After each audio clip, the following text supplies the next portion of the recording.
মেয়েটি কাজে দেরি করে আসছিল।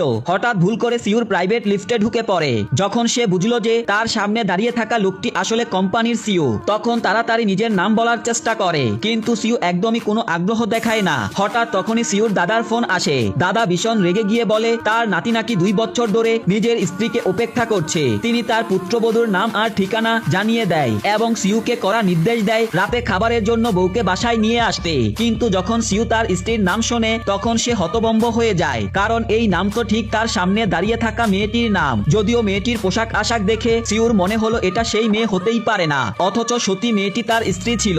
আসলে 2 বছর আগে দাদার জোর করে বিয়ের চাপ থেকে বাঁচতে সিউ অসুস্থ হওয়ার ভান করে এবং অ্যাম্বুলেন্সে লুকিয়ে থাকে। সিউ জানতো না এই অ্যাম্বুলেন্সে ডক্টর সেজে তার দাদা বসে আছে। দাদা তাকে অজ্ঞান করে দেয় এবং জোরপূর্বক বিয়ে সম্পূর্ণ করে ফেলে। মেয়েটি যখন তাকে হুইল চেয়ারে দেখে তখন ভেবেছিল লোকটি হয়তো পঙ্গু, তাই পালাতে চেষ্টা করে। কিন্তু দাদা নিজের বডিগার্ডদের দিয়ে মেয়েটিকে জোর করে ম্যারেজ রেজিস্ট্রিতে নিয়ে গিয়ে বিয়ে করিয়ে দেয়। বিয়ের পর সিউ কাজের অজুহাত দেখিয়ে বিদেশে চলে যাওয়ার পরিকল্পনা করে, কিন্তু দাদা এত সহজে হাল ছাড়ার মানুষ নয়। তিনি সিউর ব্যাংক কার্ড কেড়ে নেয় এবং সহকারীকে বলে কার্ডটা তার পুত্রবধূকে দিয়ে আসতে, কিন্তু সহকারী ভুল করে কার্ডটা মেয়েটির কলেজের এক সহপাঠীকে দিয়ে আসে। সেই সহপাঠী কার্ড দিয়ে ইচ্ছে মতো কেনাকাটা শুরু করে। খরচের হিসাব সিউর সামনে আসতেই সে ধরে নেয় তার স্ত্রী একজন গ্যাং লিডার, তাই দ্রুত দেশে ফিরে এসে তালাকের প্রস্তুতি নিতে থাকে। কিন্তু এরই মাঝে সিউ আবার সেই মেয়েটির সঙ্গেই দেখা পায়। সিউ মেয়েটির পারফিউমের গন্ধ একেবারেই পছন্দ করত না। মেয়েটি প্রমাণ করতে চাইল যে সে কোনো পারফিউম ব্যবহার করেনি। হঠাৎ উত্তেজনায় সে হাত বাড়িয়ে দেয়।